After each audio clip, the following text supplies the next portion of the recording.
presentation for you this morning. Last night, Sylvia from the Melbourne Symphony Orchestra also spoke to careers practitioners and teachers about her experience working for and performing in the MSO. So me, Dave and Amelia have been privy to see this presentation, and you're in for a real treat. Got a few little things to get underway before we make a start. So I'm just going to move ahead.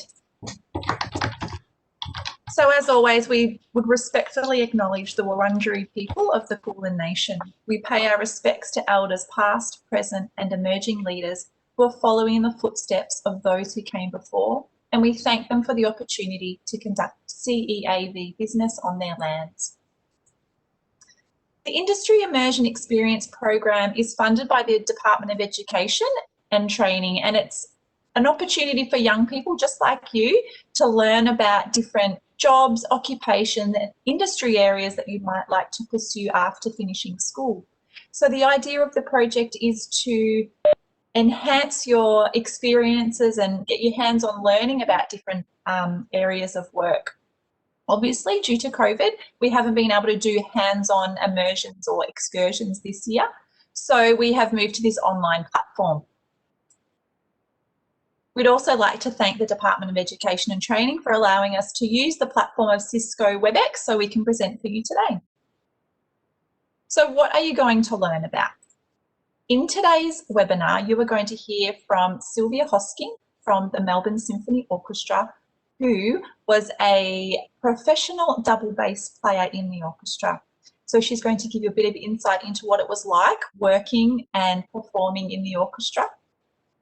You're going to hear about the different career opportunities available in the creative industries, particularly in the music industry. So I'm assuming if you've logged in this morning that you have a real passion for the creative arts and perhaps music as well. So you will take away a lot of really interesting information, important information that will get you thinking about how you can achieve those goals or dreams you've set for yourself after finishing school. Sylvia is also going to provide some information related to courses at university that you might like to research a little bit more about and perhaps pursue one day after finishing school.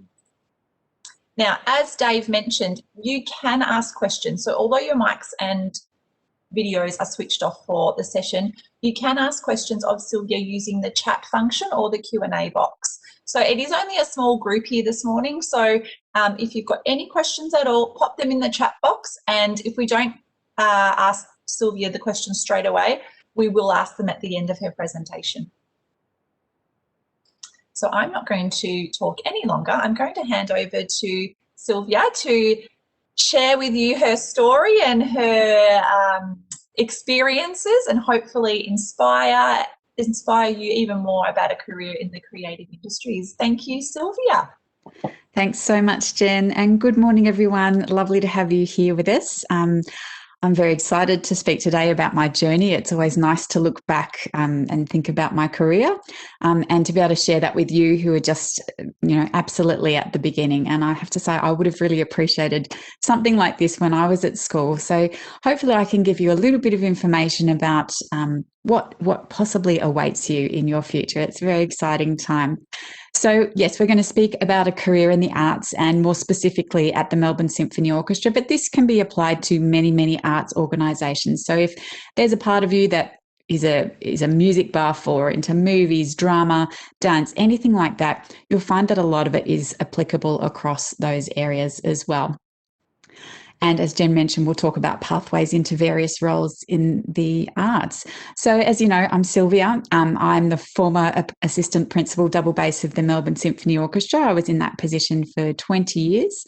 So I've spent a lot of my time on stage. And these days I am in the office as the MSO Schools Program Manager. I work in the Learning, Engagement and Innovation team, which is a very exciting sounding team, and it actually is very exciting. And I'll tell you a little bit about what we do in my rather long list about what my team does. So let's go on to the next slide, and I'll tell you a bit about the MSO in general, because you may not know. So we are Australia's first professional orchestra. We've been the sound of the city of Melbourne since 1906, and we were the first Australian orchestra to perform overseas, which was 1965, and the very first orchestra of Australia to debut at Carnegie Hall in New York, which is an amazing venue, and you've probably heard of it. Each year, the MSO engages with more than 5 million people through live concerts, although not so much this year, TV, radio, and online broadcasts, a lot this year, international and regional touring. We do recordings and we have learning programs from everyone from babies to the elderly. Our performing home is Hamer Hall, which you can see pictured, and it's part of the Arts Centre on St Kilda Road in the heart of Melbourne. It's intentionally shaped like a snare drum, you might notice. I didn't know that until a few years ago. It holds around 2,000 people and is the heart of the arts precinct in our very culturally rich city. So MSO is considered a world-class orchestra by any standards. It regularly attracts great artists from around the world, including people like Anne-Sophie Mutter, Lang Lang, Renee Fleming, Thomas Hampson, and it also brings Melbourne's and Australia's finest musicians to the world through tours to China, Indonesia, Europe, and most recently, the United States. As I mentioned, the home of the MSO is Hamer Hall, but we also give concerts in lots of other places, including the free summer concerts at Melbourne's largest outdoor venue, the Sydney Myer Music Bowl.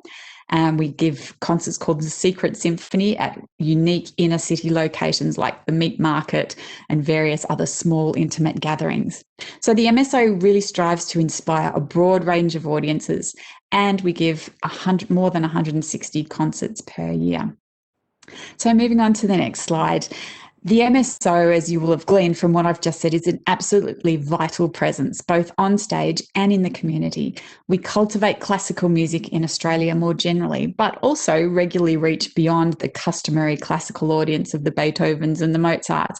And we've collaborated with artists, and I'm really excited to say I got to play with Sting and the Hilltop Hoods. I didn't play with, but we have worked with Professor Brian Cox, Nick Cave and Warren Ellis, Flight Facilities, Kate Miller-Heidke and Tim Minchin. What we do reaches kindergarten and their families right up until those we call the lifelong learners, older generations and everything in between. So here you can see pictures of Star Wars. So that's an event where the MSO will play the actual music that is on the movie. So the movie gets projected behind us and you hear the music live.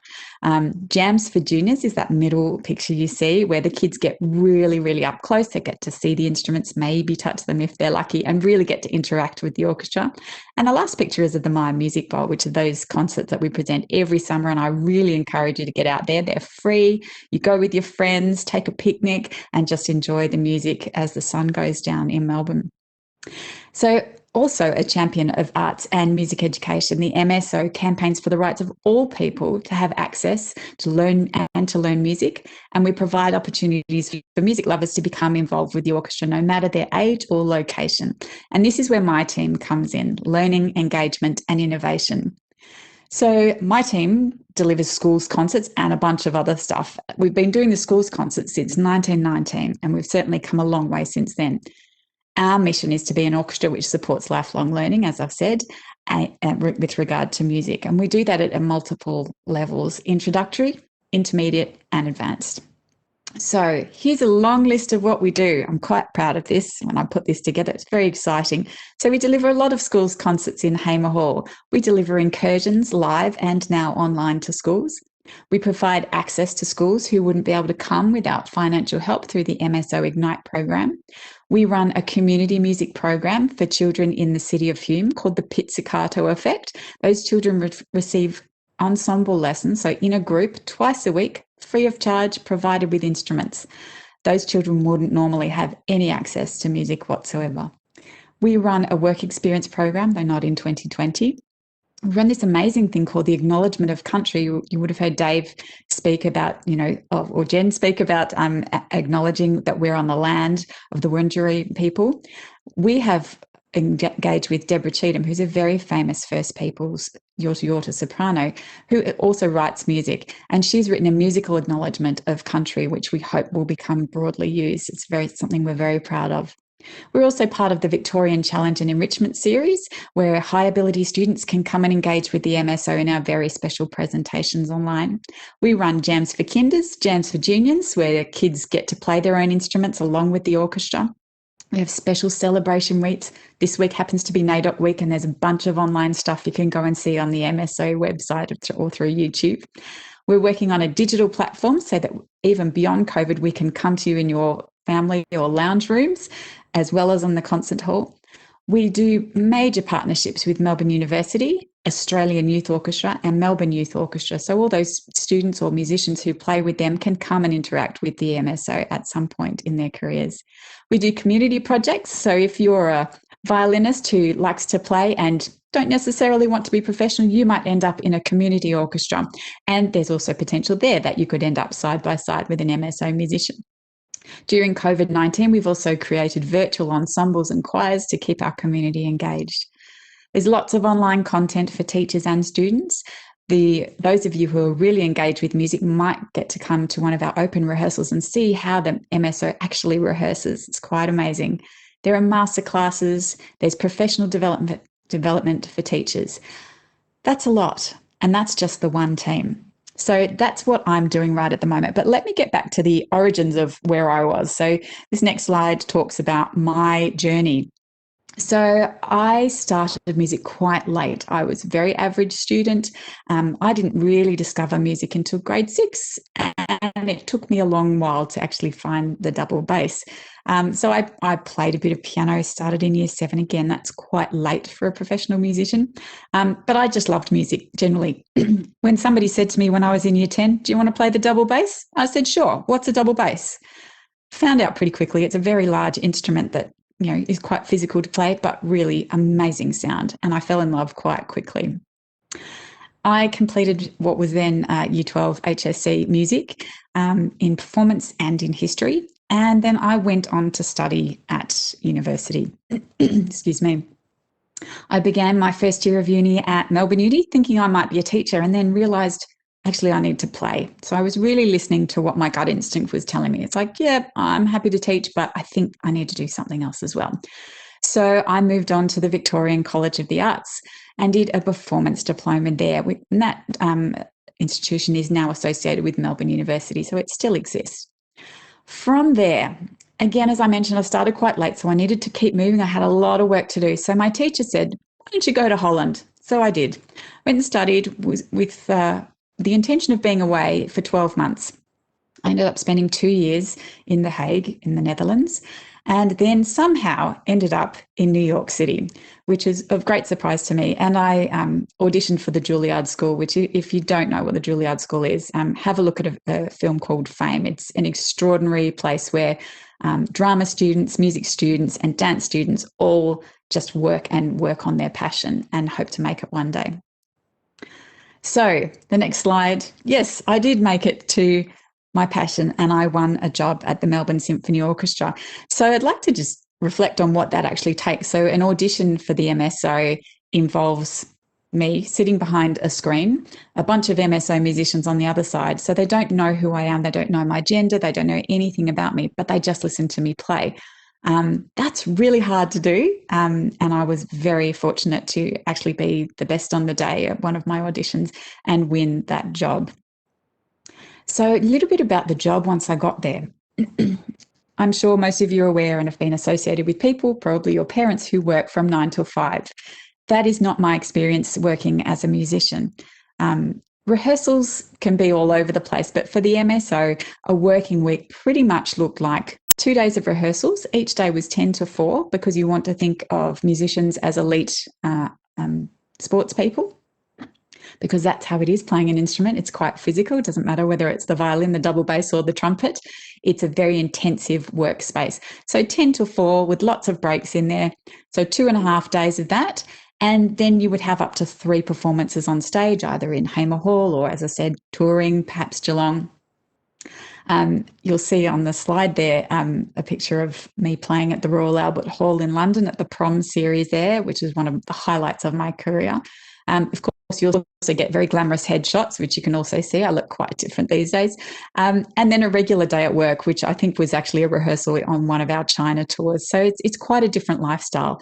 Weekly conductors, it changes every week. The concert repertoire, so the pieces we're playing, changes every week. And you have inspiring soloists. It's quite an exciting place to be.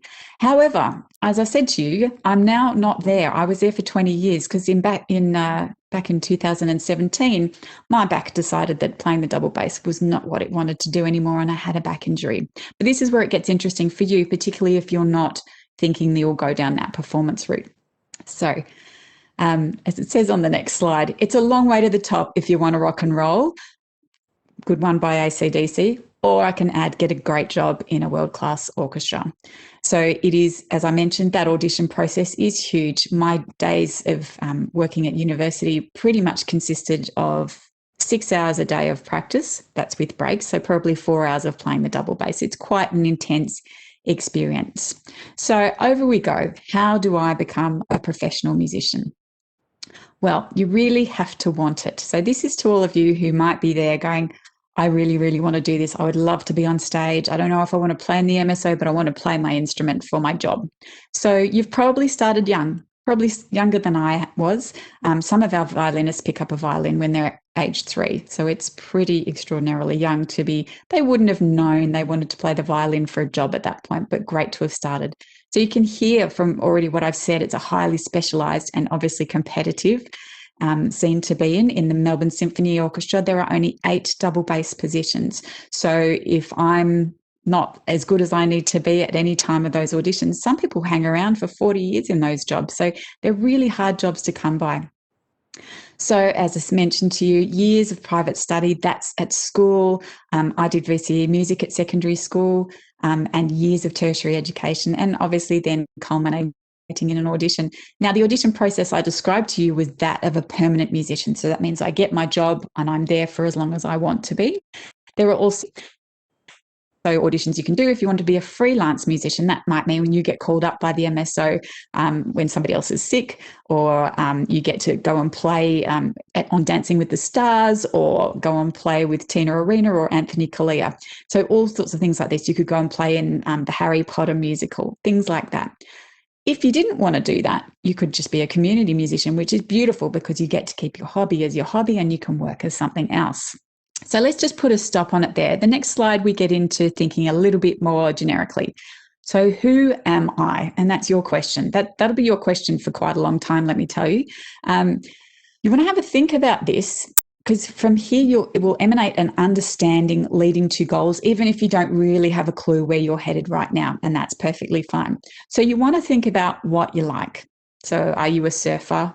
Do you like to control things? Do you like to do administrative stuff? Do you like to be told what to do, or do you like to be telling others what to do? Do you like to work in groups, or are you a bit of a lone shark, like to do your own thing? You've got your own initiative. What are you interested in? Are you the kind of person, maybe you did scouts, maybe you've got a bit of experience there, you like to be really hands-on? Are you a caregiver? Do you like working in community? Do you do volunteering already? Or maybe you already have a part-time job that you think, oh, actually, I could continue to do this. What am I good at? If nothing else, it doesn't matter what you do, job satisfaction for you as an individual is really important. It doesn't matter what it is. It might be cleaning, very simple task. But if you do it well and you get satisfaction out of it, that's okay for you. It doesn't matter what anybody else thinks. So the last thing here is life goals, and that might seem really quite lofty at the tender age of whatever you are now in your teenage years. But maybe your life goals are pure and simply, I just want to make money. I want to make lots of money. Or maybe you just want enough money to live. Do you want to right the world's wrongs? Are you interested in climate change? What about the law? Taking care of people, healing the sick. Maybe you'd be quite happy to work in Coles, doing whatever it took there, and enjoy your hobbies. Keep up a lot of camping, fishing. Maybe you're actually a professional chess player, but you need to still earn money to pay your rent. What I'm trying to say is not everyone has a career or a vocation. You've got to work out what works for you. And remember that this could change. Very, very likely will change. I think we're told that we will work in up to 8 different careers in our lifetime. So just to give you a bit of background, my who am I questions, I kind of went, huh, whenever anyone said that to me. I didn't really know. I was a really average student at school, maybe getting C's, very average. But when I thought about it, when someone said to me, just have a little think, you don't need to know all the answers, I realized that when I was alone in my room, I always had some kind of little performance going on. I made up shows that sometimes, if my parents had visitors over, I'd show them. I liked the limelight, loved being on stage. Camp talent night, I was all over it. I liked singing and I liked music. I always sang along to the radio. I liked being a bit different from everyone else. I was really interested in the feeling that I got when performing. And it became really obvious to me that I needed to do something that I love and I needed to live my hobby, which again is not for everyone.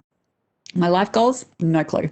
I think that's really age dependent, and I think you should have life goals. I'm nearly 50 and I still have life goals. Not sure what I'm going to be when I grow up, but it'll happen. So the best advice I can give you or to anyone is to just put one foot in front of the other, because that's what I did and it got me somewhere. I just thought, yeah, I just need to keep doing this, do the next right thing. Don't look too far ahead and follow my gut instincts rather than what my best mate was doing or anybody else around me. So on the next slide, it's a little bit of an interesting quote that I like. It says, if not now, then when? And you've probably heard this from old people all the time, but this is your time. Don't waste it. You don't need all the answers, not even in year 12, but you do need to keep asking questions of yourself and of life, and then put in the effort to whatever presents itself to you, because you never know what you'll discover. And when you'll discover something new about yourself, and something that you never thought you'd be interested in might suddenly become the most important thing in your life. So we're just going to skip back now over to those of you who might be interested in music performance. And I won't spend too long on this, because I think if you're at this year level and you are a performer, you will know exactly where you want to go. But just so we're all on the same page. So music performance will require, I'm fairly sure, VCE music. However, if you're already doing very high AMEB levels, it's quite possible that you don't, but you'd need to check with the institution you're interested in attending. So Melbourne Uni has, as I mentioned, composition, musicology, the Faculty of Fine Arts and Music is also the proud home of the Victorian College of the Arts, where I went, and the Melbourne Conservatorium of Music. So there are a lot of discipline areas within that university that can take you to a lot of places, including music performance. Monash University also has a Bachelor of Music. It's quite highly regarded. And again, you obviously need your VCE as well as successful auditions for both. In fact, anything you do as a musician will always entail an audition. And those of you who do play will know that already. Australian National Academy of Music is probably the pinnacle of those institutions. That is for the people who are going to become soloists, really, and are very much at the cream of the crop. So that's where you would be looking at in Melbourne to attend a university. And as I said, I have studied overseas. Many other musicians also have studied overseas, because obviously there's a greater history of classical music there. Europe is much older than Australia in terms of its civilization and that art form. So entirely possible you could end up studying overseas. But hold everything. What if you love music, but you don't like performing or the stage? Which brings us to our next slide. So as I mentioned, I've transitioned from a performer who did nothing else and wasn't really good at anything else, just quietly, into a fairly successful manager these days.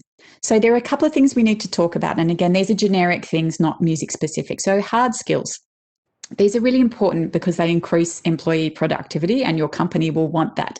They want you to be efficient, and they also want you to be happy. So if you're efficient and doing your job well, you'll be happy and satisfied. And as I mentioned, that's really important. Doesn't matter what you're doing, but you do need to be satisfied.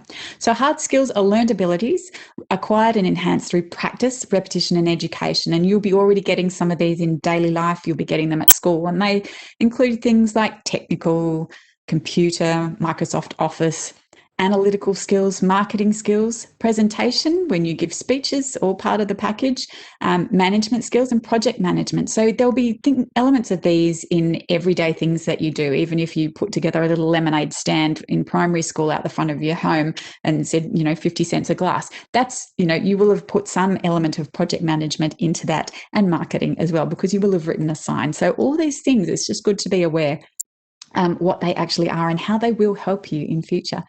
Now, the soft skills are the ones I really like because that was really helpful because I knew none of those hard skills when I came into management. So these are non-technical skills which enhance performance in the workplace. They relate to how you work, and these can be learned or they might be natural or inherent in you. These skills are transferable so that you can move from area to area, industry to industry, and you'll still have the skills that you need. It's important to know that hiring managers typically will look with job candidates with soft skills because they make you more useful and more successful in the workplace. And you probably already have some of these soft skills from your school and work experience and life in general. You can develop these at school, work, volunteer activities and job training programs. And you should definitely include these skills in your resume and cover letter as a general rule.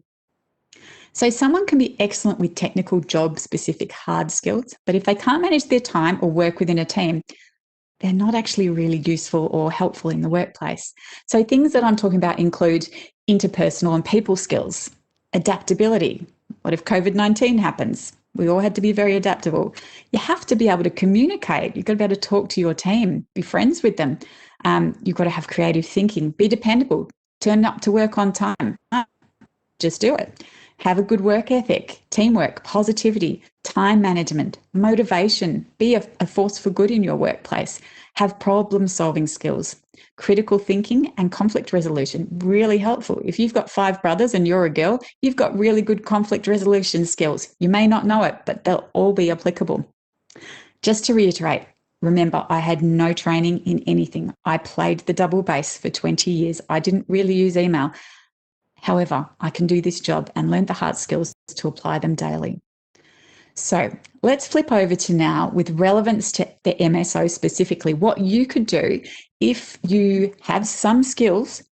Maybe you're a musician or you danced or you did calisthenics or something like that. You like the arts, but you know you don't want to do it for a job. There's plenty you can do. So let's talk about the operations team. So this is the team on the ground. You have to be organised. You have to have great time management and be a clear thinker.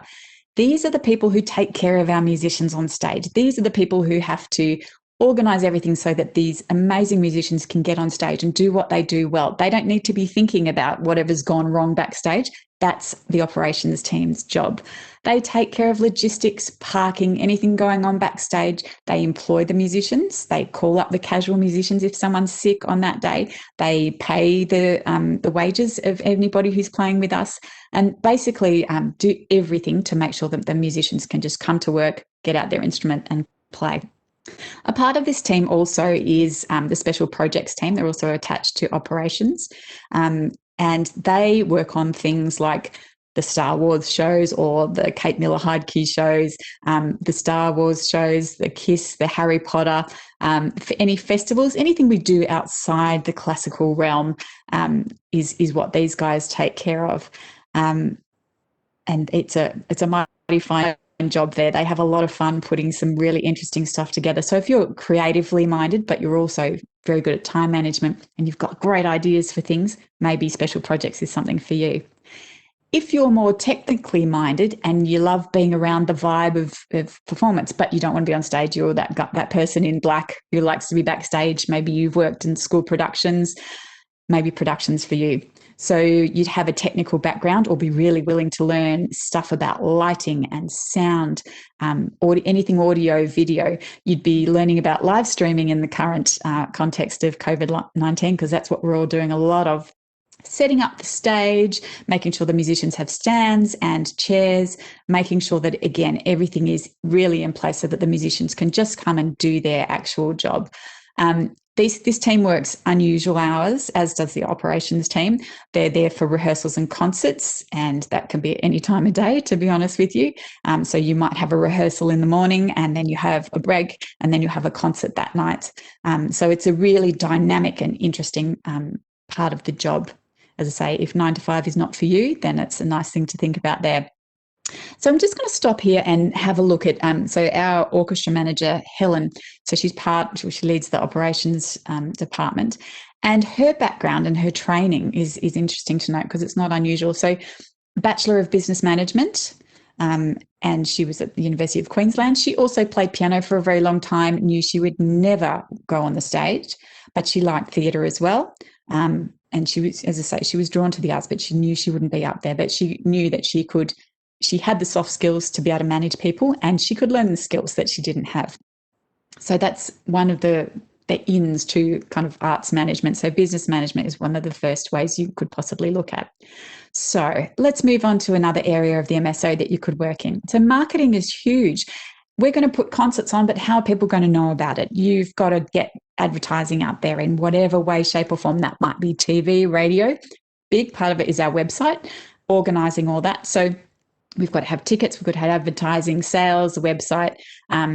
Within the marketing team, you have a graphic designer, a digital content manager, all sorts of things that will really help get the word out. So we're looking for skills like creativity, empathy, and people skills. Communication, all important. You've got to be able to get, why do you need to come to an MSO concert? We need to get to the heart of that as marketers to really get that across.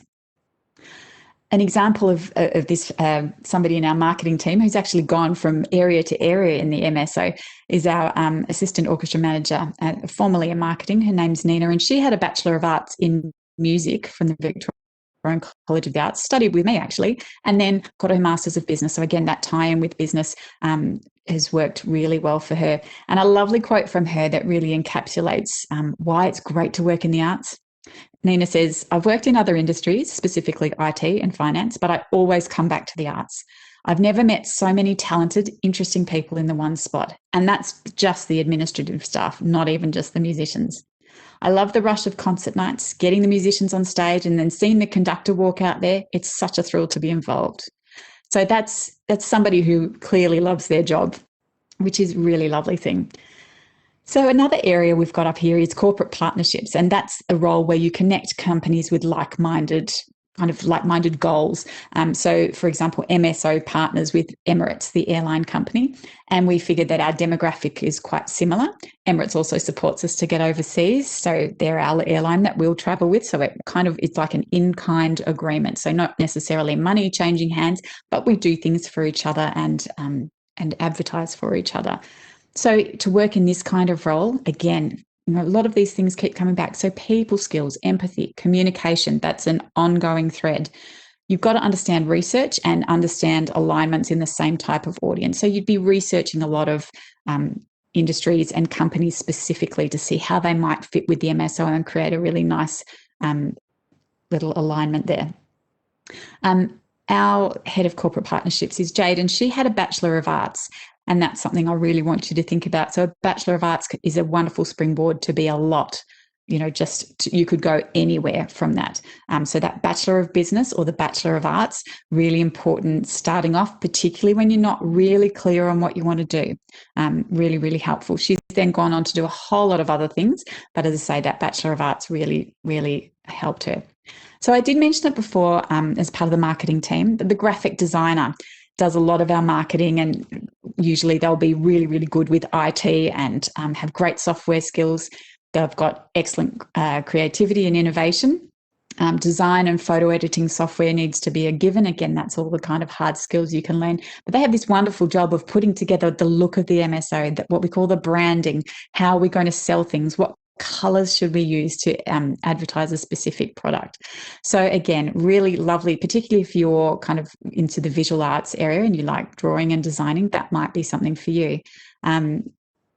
Okay, so we'll go on now to philanthropy. So philanthropy is the area that MSO depends on heavily. We're a not-for-profit organisation, and we depend on donors for their generous gifts as well as government funding.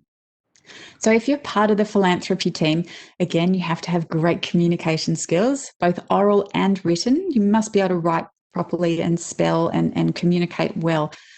Great admin and organisation skills. Again, that's a theme coming through.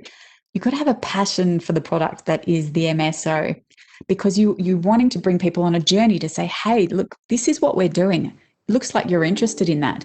How can we kind of align? And people will find, particularly people who have quite a bit of money, most often they don't really know where to go with that. And this, you actually help generate their understanding of the company and the things that we do. And if they're really interested in that, then they're willing to support us. And it becomes this wonderful relationship where they gain something. They feel like they're a part of something bigger than themselves. And we have the benefits, because obviously an orchestra is quite expensive to run. Another part of the philanthropy team is the external relations, and they handle the more government side of things. So we need to lobby the government to continue to support the arts. And if you read the newspapers or online, you'll notice that, you know, the arts is in a very difficult position right now, and we really do need to keep monitoring that and getting them to support us as much as possible, particularly post-COVID. But it's ongoing and general. Our senior manager of this department started with a Bachelor of Arts from Monash University again, and then she went and got a Bachelor of Business, not necessarily, you know, you have to do both. But then she ended with a Master of Arts and Cultural Management. And that's a degree that I'll speak about a little bit later, because that's a lovely add-on that you can do. And it's very arts specific. This lady was also drawn to the arts. She was a dancer for 21 years, but never wanted to be on stage. So again, it's those kind of people, but just not doing the performing. Human resources is a really important part of any business. And a lot of these careers I'm talking about are not specific to the MSO. You'll find marketing everywhere. You'll find human resources everywhere. There's operations to an extent everywhere. But in the MSO, it's with that link to this wonderful art form, of course. If you're into human resources, you'll be really across the rules and rights of your organisation and the responsibilities and looking after your people. You'll be looking after policy, so quite dry for me, dry rules and organisational policies, everything that people must follow. You need to be really organised, work with people well, understand issues. Communication, again, is key. Conflict resolution, very important, and negotiation as well. You're really, really looking after those people, those employees, and the employer's rights and responsibilities. So you're kind of like the judge in the middle there.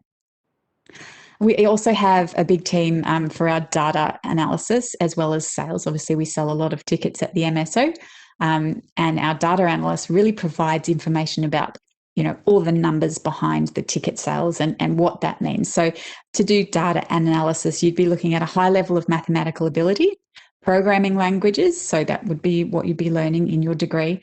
You'd need the ability to analyse, model and interpret data. Problem-solving skills, really helpful.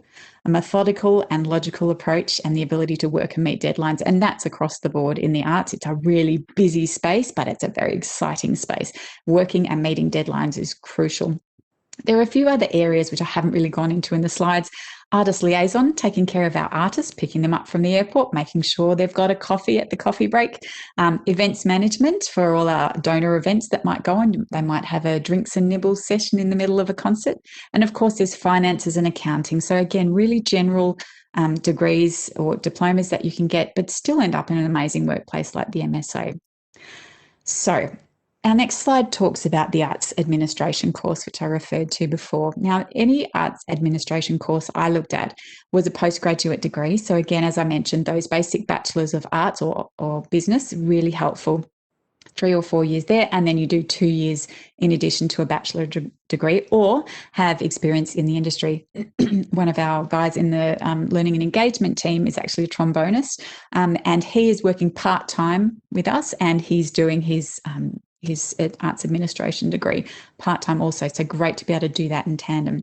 So anyone who does this degree will find that the career paths are quite broad, but they all have a focus on the arts, obviously, and they also focus on community and policy development and engagement of community. Roles that you might come out with, apart from doing any of the roles that we've already spoken about. You could be an arts officer in local government, doesn't have to be in an institution like the MSO. You could be a community officer or a policy advisor to government. Management for cultural and artistic institutions, of course, which MSO is one. You could be a festival manager, so the Melbourne Festival has a manager and a curator every year. You could be a freelance artist. Lots of things that you could do after this kind of course. So the next slide shows us where you could go to do this. So assuming you've got your bachelor's, where could you head off to for your postgrad? So lots of places in Melbourne. It's really great. You've got Deakin University, Melbourne University, RMIT, and they're really obviously fantastic institutions to be studying any of this, and all involve part-time and full-time options depending what your situation is. As I said, just coming back to get your springboard bachelor's and then move on to this. So I suppose I'd like to sum up a little bit talking about these careers because, it's obviously a wonderful place to work. It's quite unusual. It's not your standard thing, which I really, really love. So the next slide talks about, so we've got the good things about the arts. Let me tell you, you meet famous people, or you could be a famous person. You could be a classical music superstar or meet one. You get to be around and a part of a living art form. New concerts each week, new personnel. Every time is different that you come to work. Different challenges each week. As I said, different concerts. You might be doing live streams. You might be doing panel discussions. You might be going out to a school. You might be playing music to toddlers, playing movies, playing with pop stars, or anything else that I mentioned that my team does, you could be involved with. Lots of travel. Regional touring is so much fun. Of course, the international touring is great, but regional touring, we get out to Horsham, Hamilton, Warrnambool, really lots of fun getting out to those country audiences. You work in a team, obviously. You create really cool stuff. You get to watch musicians on stage and know that you're a part of that. This is an amazing feeling. It's an opportunity to be creative in whatever you do in the organisation. You could develop your own programs. Once you get into an organisation like the MSO, you really can look around and say, hey, I'd actually like to do that. And once you're in, quite often it can happen. You get to explore lots of skills. You will have lots of skills you don't know you have, and you will develop skills you didn't think you were capable of. And that's very, very exciting. So that's the good. What about the bad? Okay, so next slide shows us maybe three things. Long hours. It is absolutely a labour of love. Sometimes when a project's coming up, I'm on the computer to hours that I don't want to be. If you're in production, you're working early hours and then you're obviously in concerts till late, packing up the stage afterwards. Modest pay, maybe 65 grand per annum, up to about 100K, which is of course not bad, and for senior management, and the CEO earns a lot more than that. I'm not across what that involves. The unusual working hours, I think, could go either way. If, as I said before, if 9 to 5 really doesn't appeal to you, split shifts and interesting working hours could be a really good thing for you. So we've had the good, we've had the bad. Usually it goes to the ugly, but not today. The next slide is the inspiration. So to sum it all up, the arts is definitely one of the most challenging industries on many, many different levels. It's everything that people say it is: long hours, hard work, frustrating barriers in all sorts of ways, modest pay expectations, but it's also genuinely inspiring and soul-lifting to be involved with. You know that you're working to make people's lives better and make the world a better place more generally. And in a time when workers are constantly asking more from their careers and wanting to make a difference, not just a way to pay the bills, a job in the arts has this in spades. So I'm genuinely proud to tell people I work for the MSO. It's Australia's first major performing arts company with over 100 years of history. And I really feel that history and that responsibility quite deeply. I'm proud to tell people that my work culminates in giving people wonderful experiences, allowing them to forget their troubles for a few hours and inspiring them to strive for something greater or just to get through a hard time. It might be a few people like today, sharing possibilities with you, or entertaining and enriching the lives of thousands at maybe Rod Laver Arena with Meatloaf.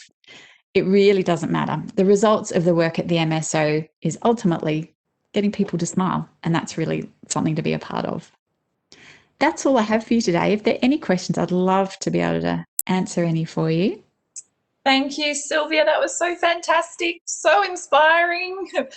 As I said yesterday, it makes me wish I was a musician and could pursue something with the MSO, because there's so many opportunities. But however, you did mention some of those behind the scenes type roles in production, the roles for communicators, for the visual artists. So there's such a great scope of opportunity for work. So thank you very much for sharing your story with us.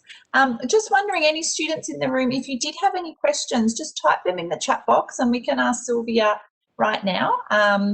Whilst we're thinking about that, I had one question though about work experience opportunities. You mentioned that there was no work experience this year, but is there likely to be work experience if restrictions ease up, maybe in 2021 or 2022? And how do students learn more about that? It's a very good question. It's something I'm currently fighting for. Work experience is amazing at the MSO. It's actually a 3-day intensive event, and you actually get to meet all these wonderful people that I'm quoting and talking about in their careers, and you actually get to work on a project. You actually work on a concert pitch, have your ideas, do a budget, you put it together and say who it's going to involve, and even do the advertising for it. So it's actually it's such a great insight into the MSO and how it all works, because we all do a lot of all the things we were talking about. I do a bit of marketing, I do a bit of operations, it's all tied into one. So that's a great thing to be able to do. It's really not clear yet whether we're going to be able to offer that. Generally, we run 2 3-day sessions, and that's 30 students each, so it's quite tight. We generally will put that up on the website in term 3, but at this stage we're keeping our options open, and obviously the 2020 students who weren't able to participate will be in the 2021 series if we are able to run that. But yeah, so it'll be a checking on the MSO's website, giving me a call, seeing if it's happening. But yeah, it's very much up in the air at the moment. I'm sorry, I can't say whether it will or won't next year. Yeah, but that's okay. But the opportunity for a work experience placement is amazing. So for students that are in the room, I would really encourage you to keep checking the website, see if there's any information there.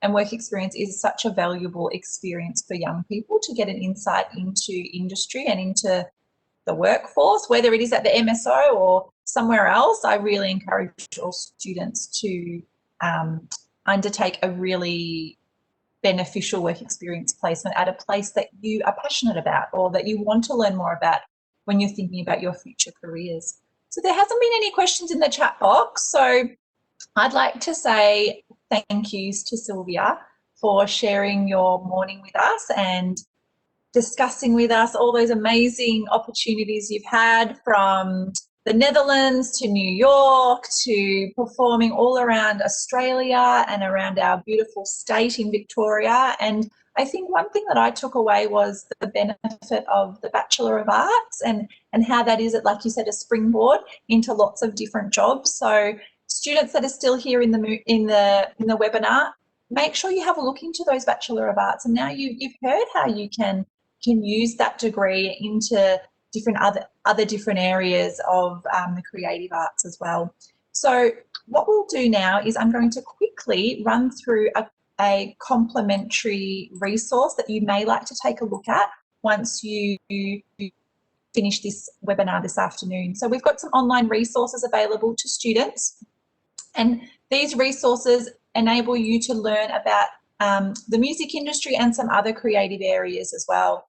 So you can have a look at these resources. They're completely free, and the website address where you can download them and access them is in the chat box. So they have interviews with real people who are working within the creative industries. These little short clips are supported by some short activities which you can do at home or within a class. So you might like to share these even with your music teacher at school, or your drama teacher, or perhaps the VCD or graphic design or studio teacher at school as well. There's also some short activities regarding work experience, which we've talked about the importance of that, and also another resource called Job Outlook. So if you haven't used Job Outlook at school before or within your own time, take a look at it. It's a really fantastic resource. It has so much information about jobs across all different industry areas, not just the creative industries, but basically any job you can think of. It's details of how you can work in that space, how much money you can earn, the kind of skills you need to succeed are all listed in there. So we have a number of these resources in lots of different industry areas. So we have the creative resource, but we also have 10 other industry areas that you might like to take a look at. So I really would encourage you to have a look at this as you're doing a bit of career planning and career thinking. So I'd like to say an official thank you to Sylvia again for her time this morning, to Dave and Amelia for supporting me in the background. And we've got a lovely comment here from one of our participants. Thank you so very much. It was very thorough and we really appreciate your time, Sylvia. So thank you for that. And we really appreciate to everybody who's attended. You can also download this webinar via our website if you'd like to show it to maybe to your parents or to somebody else that's important in your life. So you can come back and rewatch it if you need to. We've also popped in the chat box a link to a survey. So if you could take 45 seconds to complete the survey, that would be really great. And we hope that you've enjoyed this presentation, and thank you for attending. See you later, everybody. Okay, bye-bye. Thanks so much. Bye. Thank you.